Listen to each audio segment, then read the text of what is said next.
to job, what is the objective of this course? The objective of this course is to impart the skill set on job seeker so that they can enhance their employability. They can get more than multiple offer letters at their hand. So, what are the subjects we will cover in this course? We will cover accounts, we will cover income tax, we will cover TDS, we will cover TCS, we will cover GST. And you just spend 90 minutes in evening, 5 days in a week, and in 3 months you just see the changes within you. Today we will show you how we inculcate this skill set to you, how this course is totally different from what you have learned in university and what you learn nowhere. So just follow the methodology, then you take a call whether you need this course or not. Now, here, what is accounts?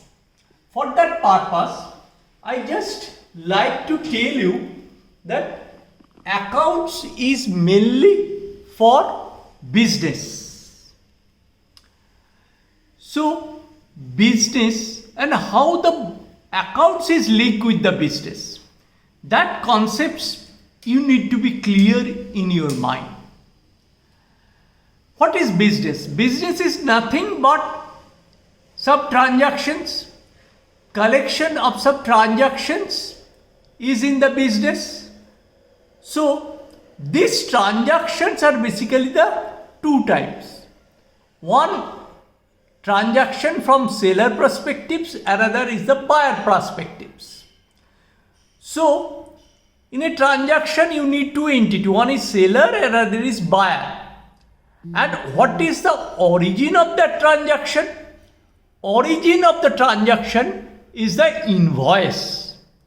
So when we'll get one invoice, that invoice could be either sales invoice in the hands of seller, could be a purchase invoice in the hands of the buyer.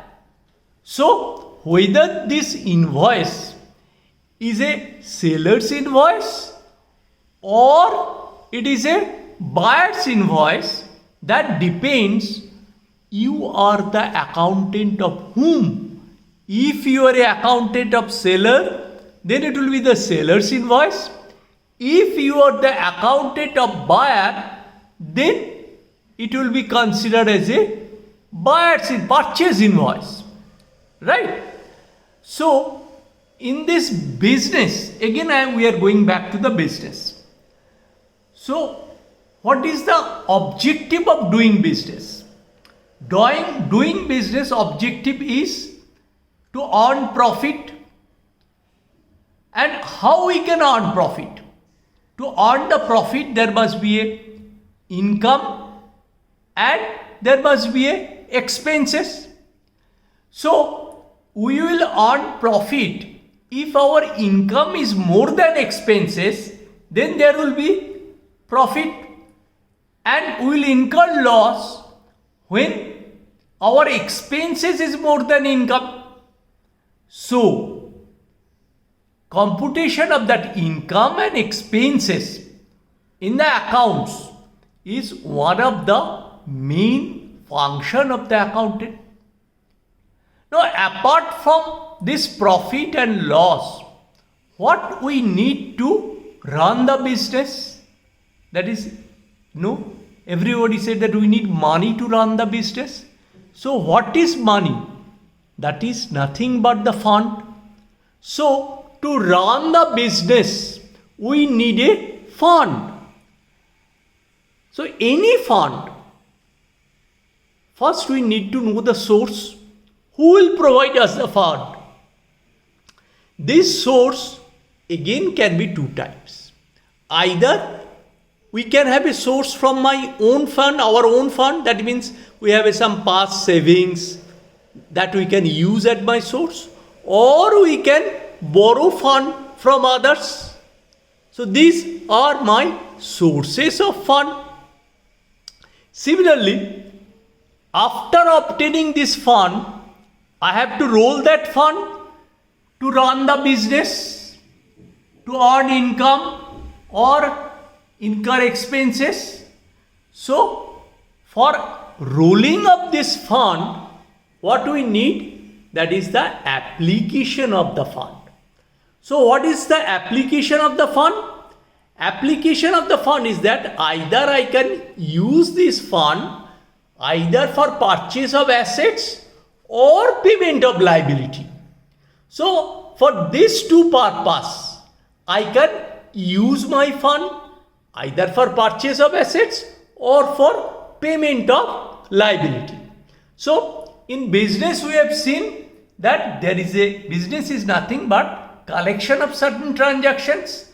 Transactions are captured in that invoice. So, if I am a seller, then this invoice will be the sales invoice to me. If I am a buyer, then this invoice will be purchase invoice to me. So, this sale and purchase will determine my income and expenses. If my income is more than expenses, then it will be profit. If my expenses is more than income, then it is the loss. So that is basically the business and accounts. And once you will understand that thing, they will can understand that what is the role of accountant in a business. Right?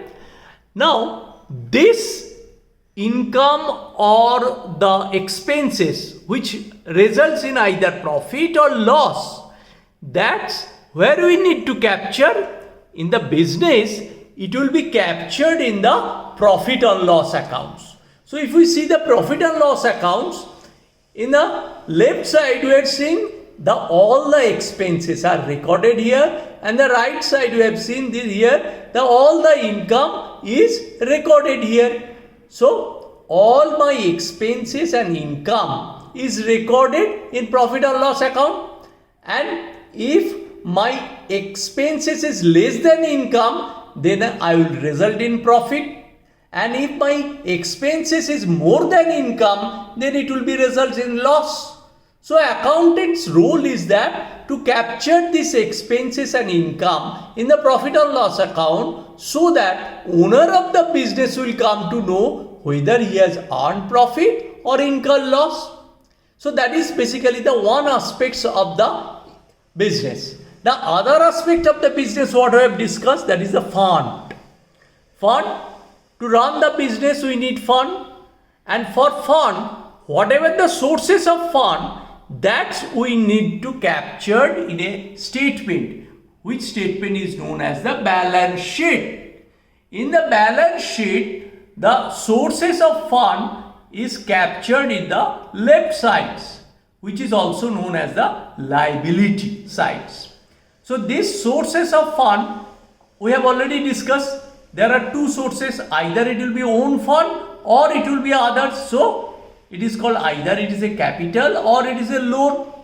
And these sources of fund, you will also find the current liabilities also my sources of fund. And what may come under the current liabilities? You will find that the sundry creditors, liability for expenses, etc. It is normally comes under the sources of fund under the head current liabilities.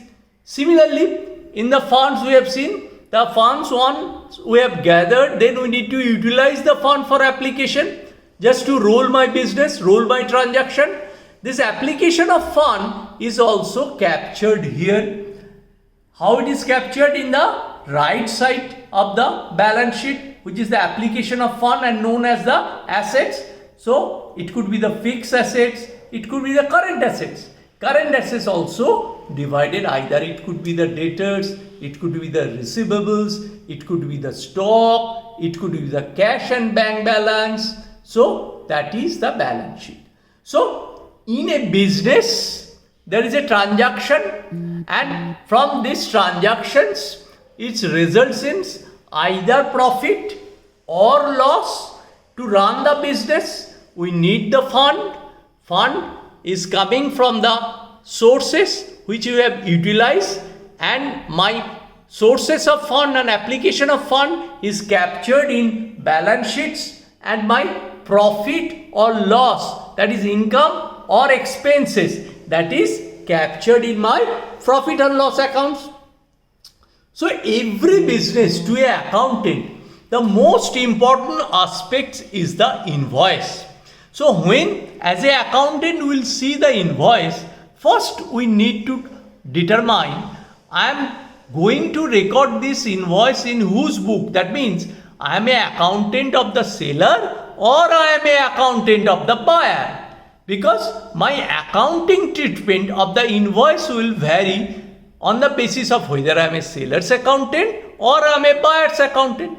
So now let's see one invoice in details, and then we will analyze how do we do that things entry in my books of accounts. Now in this invoice, this is the one invoice we are just showing you. You will find in this invoice, this is the invoice where this invoice is raised by MPM Private Limited, right? उसका invoice number देखो, the invoice number is your 2021-008. Invoice date is also mentioned here. You can see the invoice date. You can see the invoice date. Invoice date is April 8, 2020, and payment date is April 12, 2020. And total amount of invoice, it is 1,47,500. So this portion of the invoice means that who has raised the invoice. Now this portion of the invoice is on whom they have raised the invoice.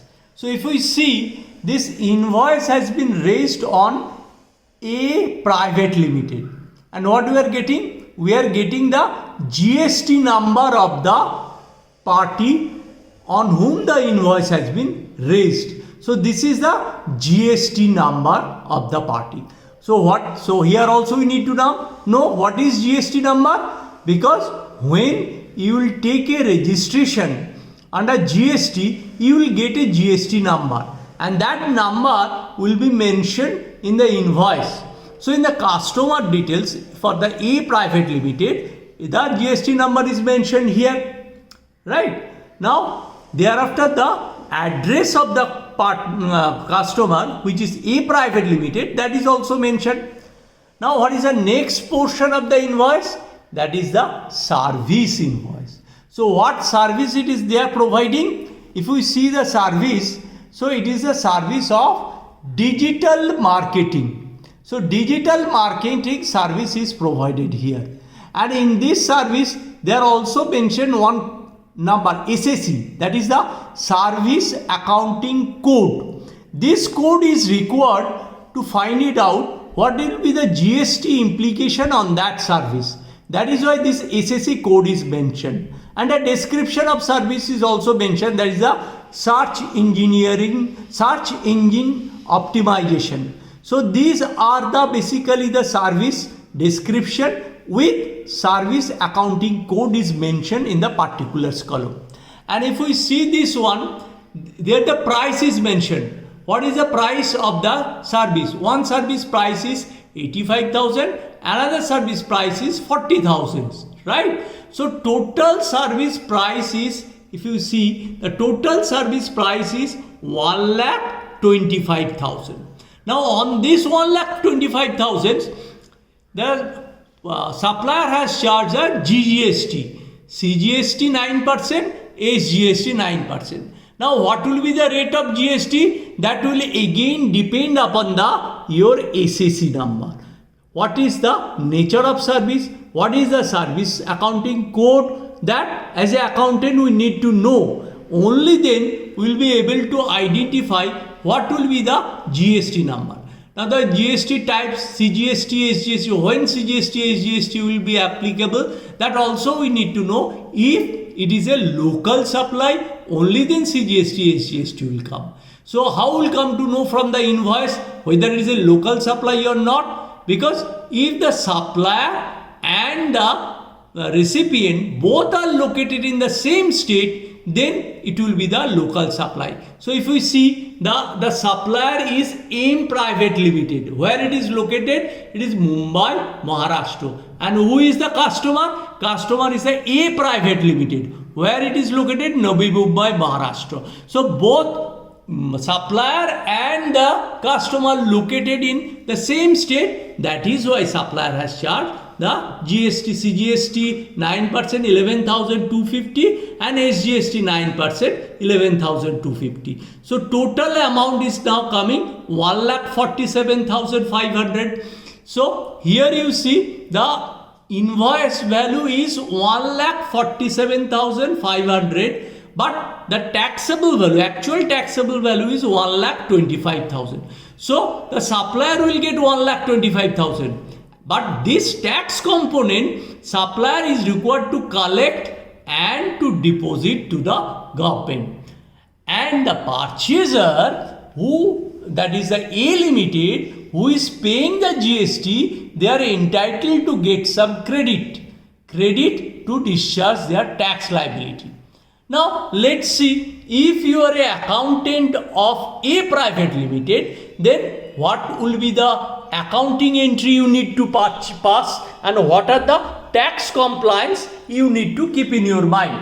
What I have told you in the invoice, to make the entry, first you need to know whether you are a seller accountant or buyer accountant. Now here we are the buyer accountant because we are doing the accounting of A Private Limited. So, and the transaction date, if we see, the transaction date is 3rd April. So in 3rd April in the books of A, which is a buyer, so it will be the purchase entry. So in that case of purchase entry, I have to see that what I have purchased. I have purchased a what service we have taken? We have taken digital marketing service. So what expense I should debit? That I will debit my marketing expenses. So marketing expense how much? 1,25,000. Then how much GST they have charged? CGST, SGST total 22,500. And this GST I am eligible for the credit. When you will teach the GST in details, you will find it out. So this ITC we are eligible for the credit. So that is why this ITC account debit 22,000. Then who is supplier? Supplier is AIM Private Limited. So I have to pay to the supplier 1,35,000. I have not yet paid. So that is why I have to pass this entry to AIM Private Limited. He will be my creditor. I have to pay. And since I am buying this service, what service I am buying? I am buying marketing service. Now if I buy the market service, then I have an obligation for deduction of TDS. Now how much TDS I will deduct? For that we have to refer the TDS provision of the income tax. And we will go through the TDS provision of the income tax. We will find there is a provision, 194J, where they said that for professional service you need to deduct TDS at the rate 10%. So my marketing expenses is 1,25,000, on which I am deducting TDS at the rate 10%. 10% on 1,25,000 is 12,500. So this TDS I have to deduct it, and what I have to do? I have to deposit this TDS to the government. When I have to deposit this TDS? I have to deposit this TDS within 7th May, because I have entered this transaction in the month of April, 3rd April.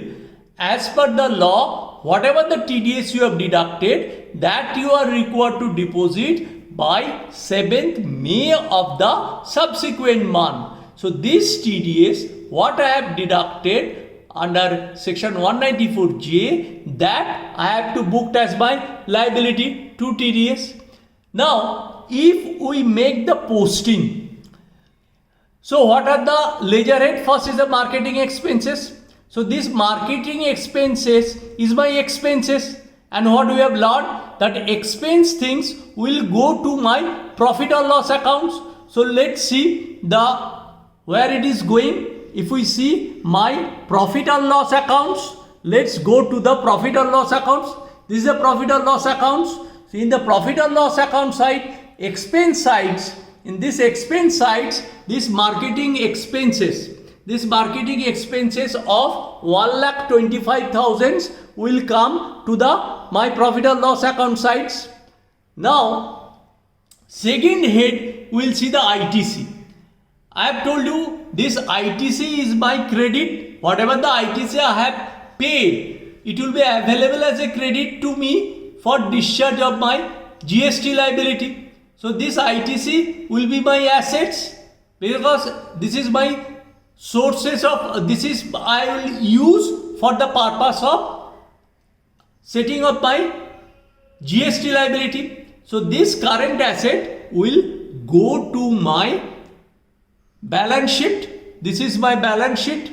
In balance sheet, fixed asset, under current asset, on receivable amount column, this ITC will be reflected. Then the third head will see, that is a TDS amount. This TDS amount we have deducted 12,500. So this TDS I have deducted and I have to deposit it to the government. So it is my liability till I am depositing to the government. So it will appear in the current liability sides. So current liability sides under the head liability for expenses. So under the head liability for expenses, this TDS amount 12,500 will appear. And last account head is my supplier's name, M Private Limited. He is my creditor. So I have to pay him 1,35,000 rupees after deducting the TDS. So I have not yet paid. Till the time I have not paid, it is my liability. So this liability is appearing in my balance sheet. Under what head? In sundry creditor. So in the balance sheet, under the head sundry creditors, it will appear. Right? So being an accountant, you see, your first step is to find out the invoice. Then you have to see that I am accounting for sellers or buyers. If I am accounting for buyers, then it will be my purchase invoice. If I am accounting for sellers, then it will be my sales invoice. Right? After getting invoice, I have to pass the accounting entry. So what the accounting entry? This is the accounting entry what we have shown here. That is my accounting entry. So this accounting entry we have to pass after getting the invoice.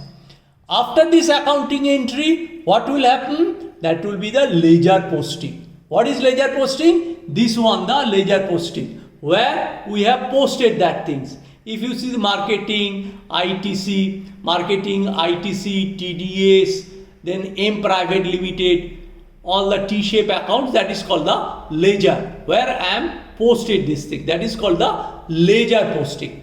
After ledger posting, what will happen? That is the finalization of accounts. What is finalization accounts? That means I have to prepare profit and loss account and the balance sheet, and that we have seen, that we have mentioned that what will go to the profit and loss account, that is the marketing expenses. It will come to the expense side of the profit and loss accounts. Then we have seen the ITC, it is the current asset, so it will come to the asset side of the balance sheet. So in balance sheet asset side it is coming. So in that way we have to make the finalization of accounts after ledger posting. Now this ledger posting and finalization of account is done by the software. But software how will do these things? On the basis of your accounting entry, what you have made on the basis of invoice, which is done by the human being.